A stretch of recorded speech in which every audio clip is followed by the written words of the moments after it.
Y es un honor para nosotros recibir en Un Mundo Alucinante a Juan Alberto Migliore, autor de este libro que estamos viendo en pantalla, Cerveza en Paraguay, un viaje en el tiempo.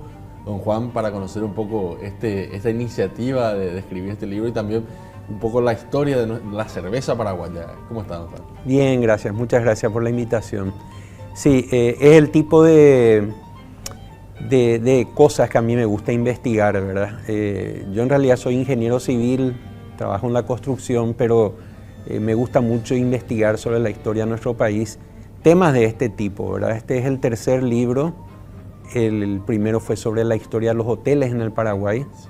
Después sobre la historia de la fotografía y ahora la cerveza, que aunque parezca que no es así, tiene una historia muy interesante y muy relacionada con lo que era la historia del país, sobre todo en la posguerra, la Triple Alianza, ¿verdad? Exacto, realmente muy arraigada la industria de la cerveza, sí. De la cerveza Paraguay.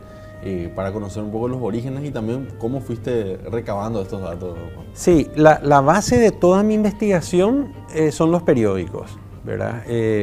Uno difícilmente encuentra en otro libro o va a encontrar muy poca información. Entonces, es un trabajo de hormiga, es un trabajo de comenzar a mirar periódico por periódico, y como yo eso lo hago desde hace un tiempo ya, tengo varios temas investigados, uno de ellos la cerveza. Me fui dando cuenta que primero ya en la época de los López se consumía cerveza y se consumía bastante, ¿verdad? En las festividades. Allí cuento la historia de aquel primer viaje en ferrocarril, cuando en 1861 se hace ese histórico primer viaje entre la estación del ferrocarril y la estación de Trinidad, que era la única que había en ese momento, con Carlos Antonio López.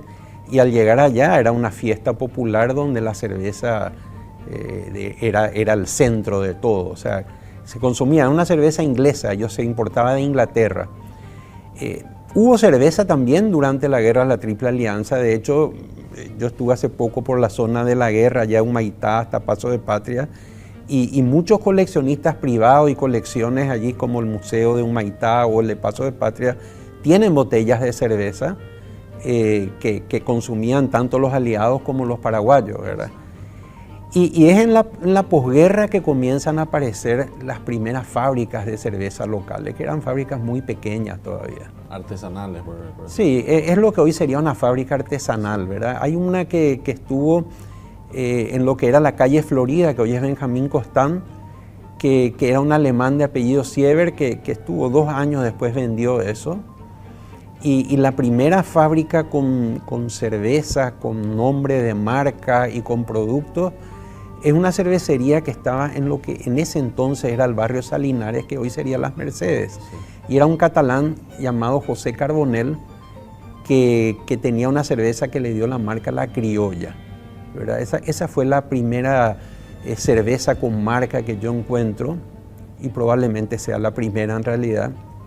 Y poco tiempo después ya llega este inmigrante Pedro Herken, que se instala en San Bernardino y que produce también allí cerveza, y eso fue todo un punto de referencia, porque la gente, tanto locales como los extranjeros que venían a pasar temporada en San Bernardino, iban a la fábrica de Herken, donde se hacían fiestas y bueno, era un punto de referencia eso. En Sajonia ya hubo fábricas.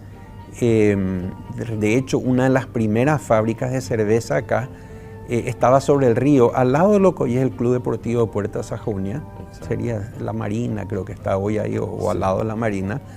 Era la cervecería La Paraguaya. La cervecería La Paraguaya fue una cervecería que apareció con mucha fuerza cuando Sajonia estaba empezando a nacer. Fue en el año 1907. No había ni transporte, ellos tuvieron que hacer una línea de tranvía para llegar hasta allí, y se hacían también paseos por el río porque se llegaba a ese lugar. Esa cervecería funcionó unos 5 o 6 años hasta que se incendió. Comenzaban a tener instalaciones eléctricas, la electricidad acababa de llegar, no había cuidado, hubo un cortocircuito, producto inflamable, y terminó la cervecería ahí. O sea, es realmente impresionante cómo también el desarrollo de la ciudad también se fue dando. Sí, con la historia vos mirás la historia de la cerveza y vas a tener la historia del desarrollo de del país, ¿verdad? Cómo se iba moviendo todo. Eso que vemos en la tapa del libro, si podemos observar, el envase, ¿verdad? Que tenía la forma de las cervezas paraguayas. Sí, era el porrón de la cervecería paraguaya. Vi ahí que en una de las imágenes estoy yo con una señora mayor sentada que le estoy entregando un libro. Esa señora se llama Marta Bocio, tiene 95 años creo. Ella es nieta de Juan Bocio, esa señora que está allí. Juan Bocio fue probablemente la persona más importante en la historia de la cerveza acá en Paraguay. Ellos eran dos hermanos uruguayos, Juan y Pedro Bocio, que vinieron y se asociaron con un alemán de apellido Krey que había creado una cervecería, que es la cervecería San Miguel, y ellos fundan la cervecería nacional. Esa cervecería nacional realmente tuvo casi el monopolio de la industria de la cerveza. Ellos compraron esa cervecería que se incendió, ellos compraron otra cervecería que estaba ahí cerca, que era la cervecería americana, y con el tiempo esa fue la cervecería que después se convirtió en cervecería paraguaya, que hoy es Cervepar. O sea, es casi el inicio de Cervepar. Y bueno, la señora Marta es una persona a la que le conozco ya de años, con una lucidez impresionante. Ella contó muchas historias, porque su papá segundo fue el que continuó también los pasos del abuelo, ¿verdad? Exacto. ¿Cómo también la cerveza está relacionada directamente con todo lo que tiene que ver el movimiento de la ciudad, las festividades? Y evidentemente por el clima nuestro, la cerveza es la bebida por excelencia de nuestra sí, fiesta, ¿no? Totalmente. Cada fiesta, cada feriado, esta cervecería nacional, por ejemplo, lanzaba ediciones especiales. Había una que se lanzaba en las fiestas mayas, 14 y 15 de mayo, y otra que se lanzó el 15 de agosto de 1924, creo que es cuando asumió Eligio Ayala. Entonces ellos lanzaban una cerveza especial en conmemoración, es decir, iba acompañando la historia misma, ¿verdad? Y uno ve también que las cervecerías, por ejemplo, en el siglo XIX eran muy pobres, ¿verdad? Eran muy caseras, en las casas se hacían la cerveza, porque también esa era la situación del país. La situación del país en la posguerra era de miseria y de industrias que intentaban salir, que fracasaban. Pasó con los hoteles, ¿verdad? Cuando yo me pongo a estudiar los hoteles, a investigar, me doy cuenta que los hoteles eran casas con 3 cuartitos, un baño allá al fondo, ese era un hotel, ¿verdad? Bueno, y con la cerveza pasó lo mismo. Ya al inicio del siglo XX se nota que el país comienza a moverse más y empiezan a aparecer cervecerías de importancia. Un tema que también descubro es que esa cervecería San Miguel de Krey se instaló en un lugar que le llamaban la cervecería de Tuyucuá. San Miguel se pone ese nombre porque la avenida que pasaba enfrente se llamaba San Miguel, que hoy es la avenida General Santos. Y en un mapa encuentro que la ubicación de esa cervecería es lo que hoy es Textilia, o sea, el complejo Textilia. Allí estuvo esa primera cervecería, que después compran los Bocio y lo convierten en lo que hoy es la Cervepar, ¿verdad? O sea, ahí un poco, por eso es que yo hago el lanzamiento de este libro en ese lugar. Exacto. Quiero también hacer mención que este libro tiene una coautoría de la arquitecta Celeste Prieto, porque ella se encargó del diseño. O sea, la investigación es mía, pero el diseño que ella hace a partir de todas estas imágenes juega un papel muy importante, porque es un libro que no es solamente de texto, sino de muchas imágenes. Entonces ella es coautora de este libro. Totalmente. Y la gente cuando lo lea va a descubrir es la importancia de que decir de estos diseños, de los gráficos que tiene también realmente una presentación espectacular. Y felizmente fue muy vendida. Realmente a mí me quedan 3, esta es una de las que me quedan, ¿verdad? El resto está todo ya en librería, y no sé cuántos quedarán en librería. Realmente fue muy exitosa la venta, fue muy exitosa. Pues hablar de cerveza en Paraguay y no podemos obviar el famoso edificio aquí de la zona del puerto. Ese edificio fue construido por Bocio.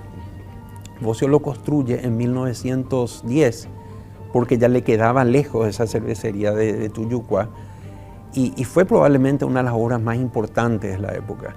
Allí en el segundo piso, Juan Bocio hace su vivienda porque él era lo que hoy se llama workaholic, una persona dedicada de lleno a eso, y allí él se suicida en 1922, el 24 de enero de 1922, y eso fue un shock para toda la sociedad. Es más, su pobre hijo segundo se va a las 3 de la mañana a reunirse con su papá, porque esa era la hora que ellos se reunían para planificar las actividades del día, abre la puerta y lo encuentra allí con un revólver ahí en el piso, ¿verdad? O sea, para que veas que esta historia es una historia que tiene todos sus bemoles, tiene fiestas, pero tiene situaciones también como esta que son muy duras, ¿verdad? Totalmente. Y la tragedia sigue hasta hoy porque vemos el edificio abandonado, totalmente abandonado. Y si vos te fijas, en diagonal a ese edificio hay otro edificio abandonado que era la cervecería americana. Esa cervecería americana viene después de aquel incendio de la Paraguaya. Un grupo de comerciantes se junta y hacen una cervecería importante para competirle a Bocio. Pero Bocio le hace, como dice 6-0 y termina comprando esa cervecería también, ¿verdad? Y está abandonada también esa. También. Y vos sabés que esa cervecería americana fue un hospital de sangre durante la Guerra del Chaco. O sea, la cervecería paraguaya, la cervecería nacional en ese entonces, cede esas instalaciones para que ahí se pongan camas. Y está abandonado eso. Impresionante, totalmente. Sí. Don Juan, le agradecemos muchísimo por su tiempo y también esto que es un patrimonio ya para la historia de Paraguay. Le agradecemos mucho por su tiempo, su trabajo de tomarse el tiempo de escribir este libro. Muchísimas gracias Luis.